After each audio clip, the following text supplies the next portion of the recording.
Urang dayang pergi ke kebun, memetik mangga dapat sebiji. Ketemu lagi di Nata Berpantun bersama Dita, semoga menginspirasi. Halo pemirsa semua di rumah, apa kabar? Alhamdulillah hari ini kita masih kembali bertemu dalam keadaan sehat walafiat, walaupun sekarang ini lagi di dalam keadaan pandemi COVID-19 yang sangat melelahkan ini. Hari ini Nata Berpantun telah kedatangan seseorang yang sangat spesial. Beliau adalah Kapolres Pangkal Pinang, Ajun Komisaris Besar Polisi Bapak Tris Lesmana Zepiansa SIK. Bersama beliau kita hari ini akan berbincang tentang Kaptibmas Presisi Syarat Mutlak Sukses Pembangunan. Halo, apa kabar Bapak? Saya lepas saja ya. Boleh Bapak.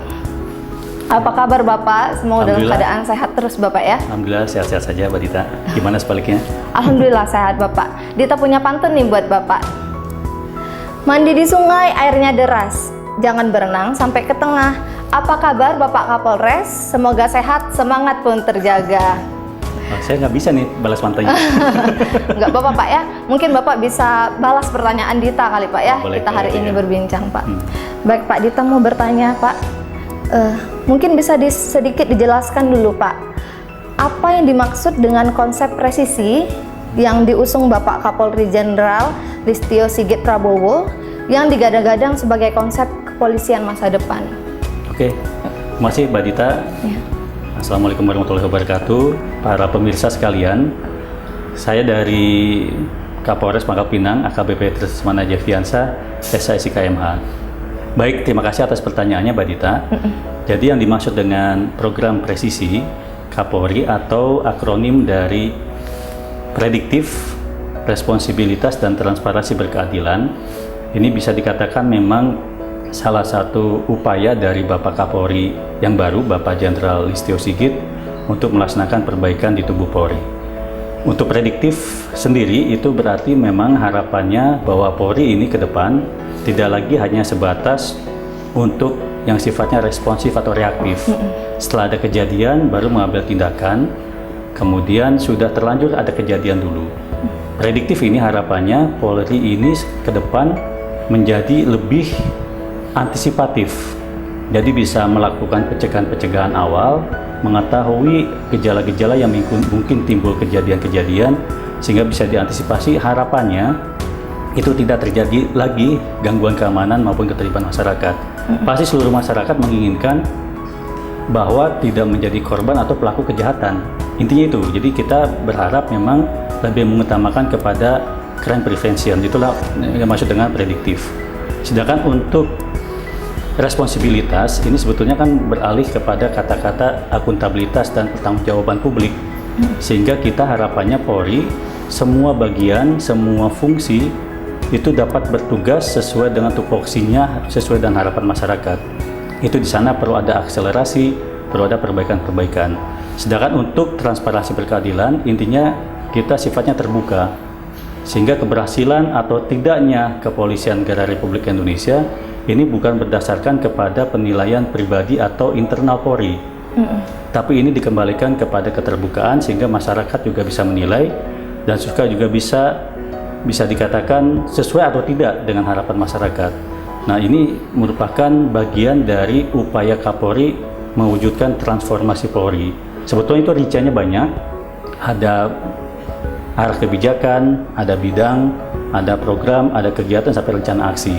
Tapi intinya adalah memang ini upaya untuk Bapak Kapolri melakukan transformasi keseluruhan untuk Polri, baik di bidang pelayanan publik, di bidang operasional, kemudian di bidang organisasi maupun di bidang pengawasan. Ya. Kan salah satu penekanan dalam konsep presisi ini Pak adalah upaya pendekatan pemolisian yang prediktif. Betul, ya. Bagaimana sih Pak upaya Polres Pangkal Pinang untuk meningkatkan kemampuan dari prediktif yang sifatnya antisipasif dan mendahului kejadian ini? Apakah cukup mengandalkan data intelijen kepolisian saja atau ada pendekatan lain? Memang sesuai dengan tugas pokok kita, namanya Satuan Fungsi Intelijen itu merupakan leading sektornya. Jadi di bagian preemptif, di bagian early detection dan early warning, memang fungsi dari intelijen itu merupakan leading sektor. Sehingga kami tidak akan bisa melepaskan bahwa data intelijen, laporan informasi dari intelijen itu merupakan salah satu faktor yang sangat penting untuk kita mendapatkan informasi yang jelas dan aktual, dan kemudian akar masalahnya juga ditentukan, sehingga kita dapat mengambil kebijakan dan langkah-langkah yang sesuai dengan kebutuhan dari masyarakat. Sehingga data intelijen itu tetap pasti akan menjadi salah satu faktor penting dan utama untuk menemukan atau mengetahui tentang ancaman atau ada kemungkinan terjadinya gangguan keamanan. Namun memang pendekatan kita juga sesuai dengan berbagai teori, dengan adanya community policing, kemudian democratic policing. Sekarang juga kita mengarah kepada sistem prediktif ini, maka keberhasilan dari early warning dan early detection itu tidak sebatas dari hanya kemampuan internal Polri. Sehingga kita memang ke depan ini berharap betul bahwa early warning dan early detection juga ini kita dapat menggali dukungan dari seluruh komponen masyarakat. Sehingga kita di bidang preemptif dan preventif untuk Polres Pangkal Pinang ini kita memang betul-betul mengharapkan dan bekerja sama, berkoordinasi maupun berkolaborasi dengan semua komponen masyarakat. Jadi kita memang betul-betul menggali. Pendekatan kita sekarang pendekatan kepada masyarakat, dari masyarakat dan oleh masyarakat. Bagaimana sih Pak implementasi program Polri Presisi di Polres Pangkal Pinang dan jajarannya? Apakah sudah seperti yang diharapkan atau masih ada yang perlu dibenahi? Untuk program presisi ya? Iya. Betul, terima kasih Mbak Dita dan masyarakat semua yang menyaksikan. Memang untuk program presisi ini sudah ada tahapan-tahapannya, dari mulai tahapan 100 hari sampai dengan nanti setahun, 2 tahun, sampai dengan harapan sepenuhnya bahwa program presisi ini tercapai. Untuk Polres Pangkal Pinang sendiri, memang kita perlu mengakui dan jujur bahwa kita mungkin belum sepenuhnya sesuai dengan harapan masyarakat bagaimana program presisi itu dilaksanakan. Oleh karenanya, kami secara pribadi kemudian didukung oleh seluruh staf anggota, kita sedang melaksanakan pembenahan-pembenahan. Itu ada tahapan-tahapannya, jadi ada langkah-langkah yang harus kita laksanakan, sehingga harapannya di akhir nanti sesuai dengan harapan dari Bapak Kapolri, tentunya ini merupakan harapan dari masyarakat ya, tapi melalui tangannya Bapak Kapolri ini diwujudkan program presisi. Sehingga kita memang masih masukkan pembenahan-pembenahan, perbaikan-perbaikan. Mengapa saya bisa mengatakan dan jujur bahwa kita masih belum sempurna, bisa dikatakan demikian, belum sesuai atau belum dapat maksimal melaksanakan, karena memang kita masih menemukan berbagai kekurangan-kekurangan. Dari segi struktural saja kita masih terbatas, masih ada kekurangan. Idealnya kalau ini program presisi berjalan, dari segi struktural juga ini sudah terpenuhi secara maksimal. Kemudian dari segi sumber daya manusia, kita pun dari daftar susunan personil Polri, itu kita masih belum mencapai batas ideal. Kita masih di kisaran sekitar 57% terpenuhi.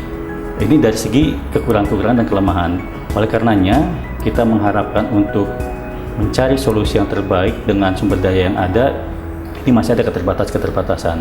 Kemudian kami juga mengakui bahwa untuk pelayanan-pelayanan kepolisian yang selama ini sudah dilaksanakan oleh Polres Pangkal Pinang ini juga masih menemukan berbagai kendala, karena kami juga masih menemukan ada atau menerima informasi tentang belum maksimalnya kegiatan yang dilakukan oleh anggota.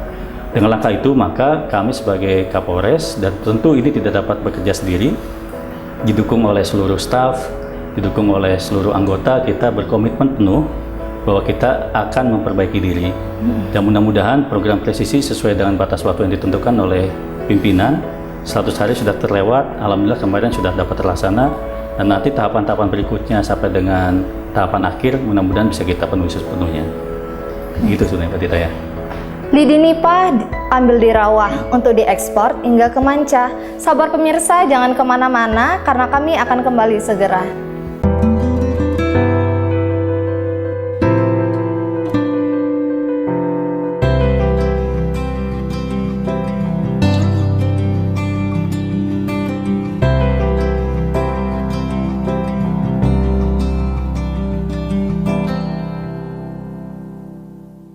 Mencari ikan ke tengah telaga, ikan dipepes di dalam daun. Terima kasih pemirsa setia menemani kami di Natak Bepantun. Baik Pak, kita lanjut Pak ya perbincangan kita hari ini. Secara umum seperti apa sih Pak kondisi Kamtibmas di wilayah hukum Polres Pangkal Pinang? Seperti apa potensi kerawanan Kamtibmas yang mesti diwaspadai? Oke, baik, terima kasih Mbak Dita. Jadi untuk data Kamtibmas atau kerawanan Kamtibmas yang terjadi di wilayah hukum Polres Pangkal Pinang dapat kami sampaikan bahwa secara umum, wilayah hukum Polres Pangkal Pinang baik di Kota Pangkal Pinang maupun di satu kecamatan wilayah administrasi Bangka Tengah, yaitu di Kecamatan Pangkalan Baru, ini masih relatif cukup kondusif. Ini bisa kita lihat dari perbandingan angka kriminalitas sebagai ibu kota provinsi. Jadi Kota Pangkal Pinang ini adalah ibu kota provinsi. Dibandingkan dengan kota-kota yang menjadi ibu kota provinsi di daerah lain, bisa dikatakan angka kriminalitas di Kota Pangkal Pinang ini relatif cukup rendah. Sehingga dengan dasar itulah kami menyampaikan bahwa secara umum situasi keamanan dan ketertiban masyarakat di wilayah hukum Polres Pangkal Pinang merupakan kategori yang cukup relatif aman. Jadi tidak ada yang bisa dikatakan kejadian yang sangat menonjol. Namun kami tetap melaksanakan evaluasi karena harapan ke depan kami sesuai dengan program Presisi Kapolri tadi, kita menginginkan terciptanya Kamtibmas yang semakin kondusif. Tidak lagi terjadi gangguan Kamtibmas, tidak terjadi lagi masyarakat menjadi korban dari kriminalitas itu. Oleh karenanya kami sudah melaksanakan evaluasi. Nah, kalau dibandingkan data yang ada, perlu kami sampaikan bahwa dibandingkan tahun 2019, angka kriminalitas di tahun 2020 ada tren peningkatan. Memang angkanya masih di antara 300-an, jadi masih cukup rendah dibandingkan provinsi lain. Namun ada tren peningkatan sebanyak hampir sekitar 12% dibandingkan tahun 2019. Itu yang sudah kita melaksanakan evaluasi. Nah, dari data kriminalitas ini memang masih terfokus kepada kejahatan konvensional, namun ada juga di sana kejahatan di tindak pidana narkotika. Jadi ini yang menurut kami walaupun angkanya secara komparatif dengan provinsi lain yang menjadi ibu kota provinsi, kota-kota menjadi ibu kota provinsi masih cukup rendah. Namun dari angka yang trennya seperti ini, ada peningkatan dibandingkan tahun 2019, ini perlu menjadi bahan antisipasi kita. Sedangkan untuk di tahun 2021, memang kita baru masuk ke triwulan kedua, sehingga kita ini masih dalam proses untuk melaksanakan evaluasi di tahap ini. Sehingga kami belum bisa memberikan jawaban yang pasti sebelum kita melaksanakan evaluasi itu. Namun dari laporan-laporan yang selama ini kami terima dari piket SPKT maupun dari informasi masyarakat, memang angka untuk tren peningkatan seperti yang tadi saya sampaikan diperbandingkan dengan 2019 dari tahun 2020 terhadap 2019, itu juga kelihatannya ada indikasi untuk terjadi peningkatan. Nah, ini yang memang perlu kami ambil langkah-langkah untuk hal ini tidak meningkat. Mudah-mudahan bisa kita turunkan. Ya syukur-syukur harapan kita bersama, tentu harapan masyarakat bahwa kriminalitas ini bisa ditekan seminimal mungkin. Lalu bagaimana sih Pak dengan optimalisasi peran masyarakat di dalam menciptakan situasi Kamtibmas yang kondusif? Masih relevankah upaya aktivasi kembali Siskamling atau ada terobosan terbaru? Baik, terima kasih Mbak Dita. Jadi memang seperti yang tadi saya sampaikan di awal, memang untuk pendekatan kepolisian yang saat ini, pendekatan kepolisian yang modern, itu ada istilahnya seperti community policing, kemudian democratic policing. Itu adalah kepolisian yang betul-betul melibatkan peran serta masyarakat. Sehingga itulah yang memang ke depan juga harus mulai kita betul-betul terapkan dalam rangka untuk menciptakan Kamtibmas tadi. Dengan dasar itu, maka langkah untuk kita berkolaborasi dengan seluruh komponen masyarakat itu merupakan suatu hal yang sudah menjadi kebutuhan. Jadi bukan kebutuhan oleh Polri semata, tapi kebutuhan dari seluruh masyarakat. Karena yakinlah bahwa keamanan ketertiban masyarakat itu bukan semata atau bukan dapat terwujud dengan hanya pelaksanaan tugas dari kepolisian, tapi memang membutuhkan kolaborasi dari seluruh masyarakat itu. Oleh karenanya, pendekatan-pendekatan ke depan memang kita saat ini justru betul-betul melibatkan seluruh komponen masyarakat itu. Jadi memang salah satu yang tadi disampaikan oleh Mbak Dita, Siskamling ini juga memang merupakan salah satu kegiatan yang sudah cukup lawas bisa dikatakan karena sudah berjalan sejak jauh-jauh hari. Namun masih sampai saat ini penilaian kami dan evaluasi kami ini merupakan masih menjadi salah satu bentuk dukungan masyarakat untuk menciptakan Kamtibmas di wilayah masing-masing. Sehingga justru memang saat ini kita perlu sampaikan dari beberapa siskamling atau poskamling yang sudah berjalan, ada di antaranya sudah vakum, ini sedang kita laksanakan aktivasi kembali.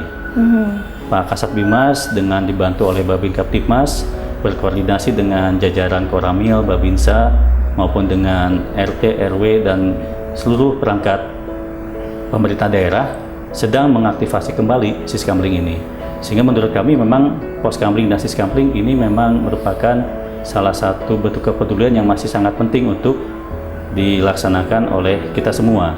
Dan selain itu juga pendekatan kita dengan melibatkan komponen masyarakat bukan sebatas kepada poskamling untuk penjagaan keamanan, tapi untuk tugas-tugas yang lain kita juga saat ini memang memerlukan bantuan dari masyarakat.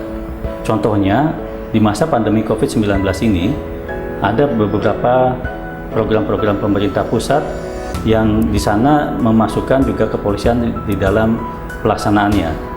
Karena di dalam Satgas COVID-19, kebetulan Kapolres ini menjabat sebagai Wakil Ketua 2. Nah, di sana ada instruksi, kemudian ada program-program yang harus bisa sampai ke masyarakat rendah. Kalau kita polisi egosentris, mengedepankan tugas Bimasnya sebagai petugas untuk melaksanakan tugas preemptif, kemudian di lalu lintas ada Dikmas dan rekayasa, itu seringkali tidak mengena atau tidak tepat menggunakan pola-pola yang ada di masyarakat. Sehingga disitulah kita justru melibatkan komponen masyarakat tadi, apakah tokoh agama atau tokoh masyarakat atau mungkin juga pihak-pihak yang lain yang memiliki kedekatan dan cara yang lebih mengena kepada masyarakat. Dan itulah sebetulnya konsep community policing, democratic policing yang tadi saya sampaikan di depan. Jadi itu yang memang ke depan kita memang perlu merubah mindset bahwa Kamtibmas, kemudian tugas-tugas kepolisian itu hanya sebatas ditangani oleh Polri, tapi memang kita harus berkolaborasi dengan seluruh komponen masyarakat maupun stakeholder terkait. Baik, terima kasih Pak. Burung kenari terbang tinggi, hindap sebentar di dahan mati. Tetaplah bersama kami, karena kami akan kembali setelah yang satu ini.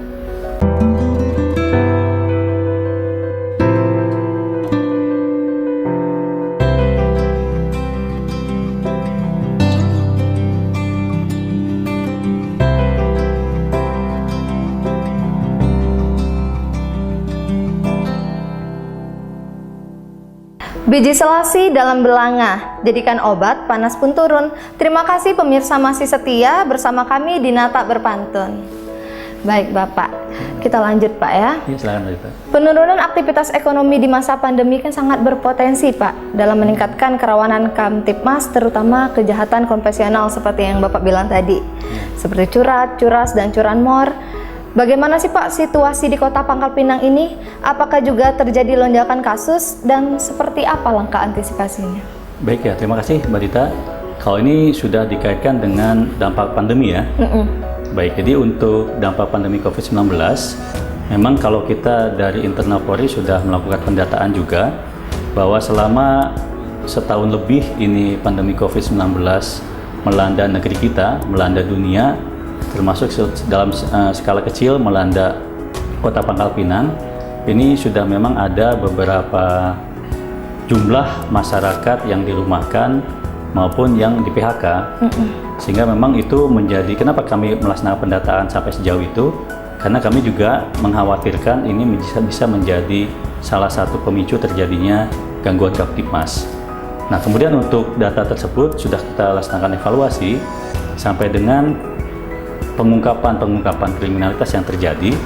Ya alhamdulillahnya kalau untuk warga masyarakat Kota Pangkal Pinang sendiri ini belum bisa kita katakan bahwa akhirnya semua yang terdampak oleh pandemi COVID itu memiliki pemikiran negatif untuk melakukan tindak pidana.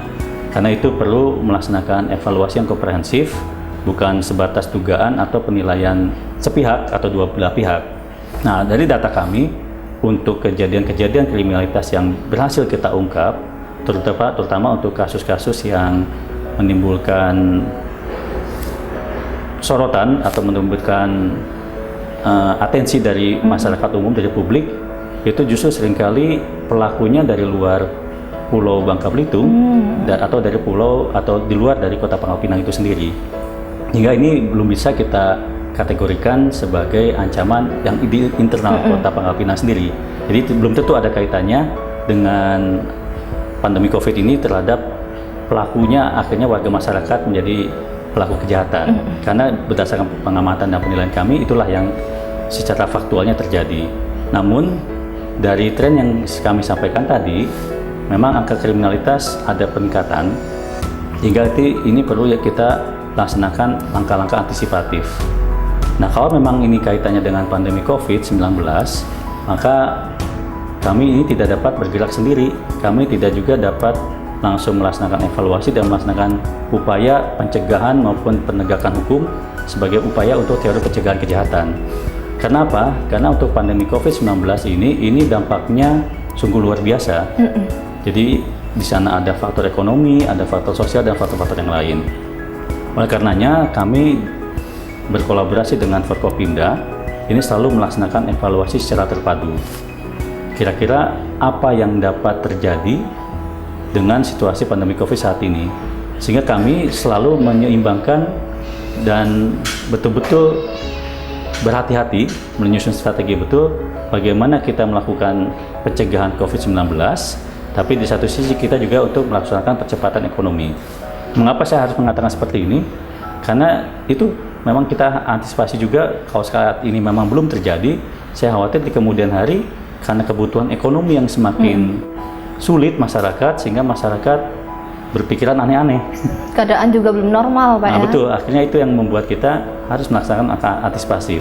Walaupun datanya seperti itu ya, tadi datanya secara data kita belum bisa langsung secara otomatis timbul aksi dan reaksi bahwa itu masyarakat terkena pandemi COVID kemudian menjadi pelaku kriminalitas. Tidak seperti itu karena datanya belum mendukung untuk itu. Tapi untuk langkah antisipasi kita memang harus menjaga. Nah, untuk itu maka dalam kegiatan kita pencegahan COVID kemudian percepatan ekonomi, kita betul-betul berupaya menyeimbangkan kedua hal itu. Itu dapat terlihat dari kegiatan pencegahan COVID, kita melaksanakan operasi justisi dan lain sebagainya.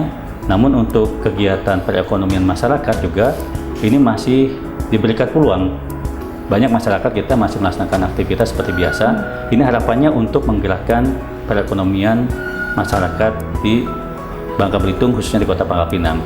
Tapi memang secara angka terakhir, alhamdulillahnya untuk Bangka Belitung ini termasuk kalau tidak salah 10 provinsi yang justru peningkatan ekonominya malah plus dibandingkan daerah-daerah lain yang minus. Yang mudah-mudahan ini adalah salah satu upaya dari pemerintah daerah yang kita juga dukung untuk itu, sehingga mudah-mudahan nanti kegiatan perekonomian semakin baik, sehingga masyarakat pun nanti akan lebih terfokus kepada upaya pribadi maupun aktivitasnya untuk melaksanakan kegiatan perekonomian itu. Baik Pak, terakhir nih Pak, sebagai closing statement, apa yang dapat Pak Kapolres sampaikan kepada masyarakat di Bangka Belitung, khususnya di Pangkal Pinang ini, terkait tema perbincangan kita kali ini? Baik, terima kasih Mbak Adita dan seluruh masyarakat, khususnya masyarakat wilayah hukum Polres Pangkal Pinang, yaitu di Kota Pangkal Pinang maupun di Kecamatan Pangkalan Baru, Kabupaten Bangka Tengah. Kami perlu menegaskan bahwa Polres Pangkal Pinang akan berupaya semaksimal mungkin untuk melaksanakan tugas pokok fungsi kami sesuai dengan amanah Undang-Undang Nomor 2 Tahun 2002. Memang kami mengakui bahwa kami masih ada kekurangan, kelemahan, tapi perlu masyarakat yakini bahwa kami saat ini sudah dalam track yang benar.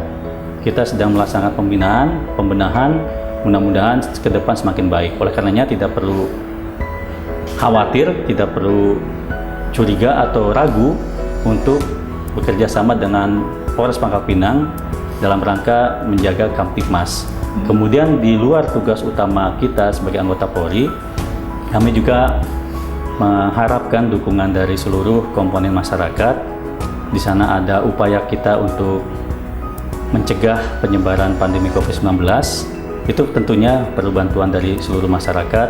Mari sama-sama kita dukung program pemerintah pusat, baik untuk prokes, apa itu juga vaksinasi. Mari sama-sama kita dukung.